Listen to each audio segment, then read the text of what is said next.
நபிகள் நாயகம் ஸல்லல்லாஹு அலைஹி வஸல்லம் அவர்களின் 63 ஆண்டுகால வாழ்க்கை சுருக்கமாக நாம் இந்த பதிவில் பார்க்க இருக்கிறோம். கிபி 571 ஆண்டு நபிகள் நாயகம் ஸல்லல்லாஹு அலைஹி வஸல்லம் அவர்கள் பிறக்கின்றார்கள். அவர்களின் 6வது வயதிலே அவர்களின் தாய் ஆமினா அவர்கள் மரணமடைகின்றார்கள். இறை தூதரின் 8வது வயதில் அவர்களின் பாட்டனார் அப்துல் முத்தலிப்பின் மரணம் ஏற்படுகிறது.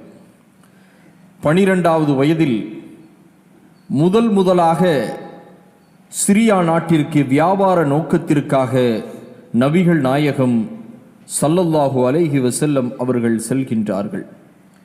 தனது 25வது வயதிலே அன்னை ஹதீஜா ரலியல்லாஹு அன்ஹா அவர்களின் வியாபார குழுவிலே சேர்ந்து 2வது முறையாக சிரியா நாட்டிற்கு வியாபாரத்திற்கு செல்லுகின்றார்கள். அதே 25வது வயதில் அன்னை ஹதீஜா ரலியல்லாஹு அன்ஹா அவர்களை திருமணம் முடிக்கின்றார்கள். இறை தூதரின் 28வது வயதிலே அவர்களுக்கு காசிம் என்கின்ற ஆண் குழந்தை பிறக்கின்றது. இறை தூதரின் 30வது வயதில் ஜைனப் என்கின்ற பெண் குழந்தை அவர்களுக்கு பிறக்கின்றன. இறை தூதரின் 33வது வயதில் ருக்கையா என்று சொல்லக்கூடிய ஒரு பெண் குழந்தை பிறக்கின்றன. 34வது வயதில் உம்முகுல்தும் என்கின்ற ஒரு பெண் குழந்தை பிறக்கின்றது. 35வது வயதில் மக்காவில் காபாவிலே இருக்கக்கூடிய கருப்பு கல்லான அந்த ஹஜ்ருல் அஸ்வத் வைக்கக்கூடிய இடம் குறித்து ஒரு பிரச்சனை வருகிறது. அதற்கு இறை தூதர் அந்த பிரச்சனையை சுலபமான முறையிலே தீர்த்து வைக்கின்றார்கள். அதே 35வது வயதிலே ஃபாத்திமா ரலியல்லாஹு அன்ஹா அவர்கள் பிறக்கின்றார்கள். இது 5வது குழந்தை அவர்களுக்கு. 37 அல்லது 38 அந்த வயதில் அப்துல்லா என்கின்ற ஆண் குழந்தை நபிகள் நாயகம் ஸல்லல்லாஹு அலைஹி வஸல்லம் அவர்களுக்கு பிறக்கின்றன.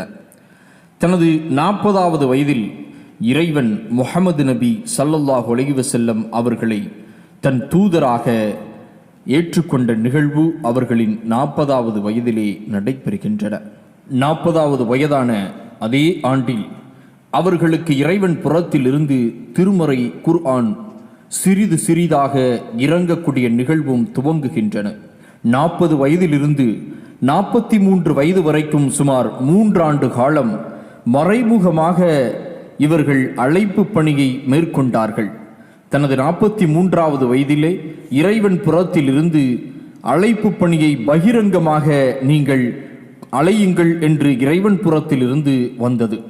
பிறகு 46வது வயதில் சுமார் 3 ஆண்டு காலம் பகிரங்கமாக மக்கா மற்றும் அதனை சுற்றியுள்ள பகுதிகளில் அழைப்பு பணியை மேற்கொண்டார்கள். 46வது வயதிலே முதல் ஹிஜ்ரத், அதாவது மக்காவிலே இருந்து சில நபி தோழர்கள் எத்தியோப்பியாவிற்கு, இன்றைய அபிசீனியா நாட்டிற்கு சென்ற அந்த நிகழ்வு 46வது வயதிலே நடைபெற்றன.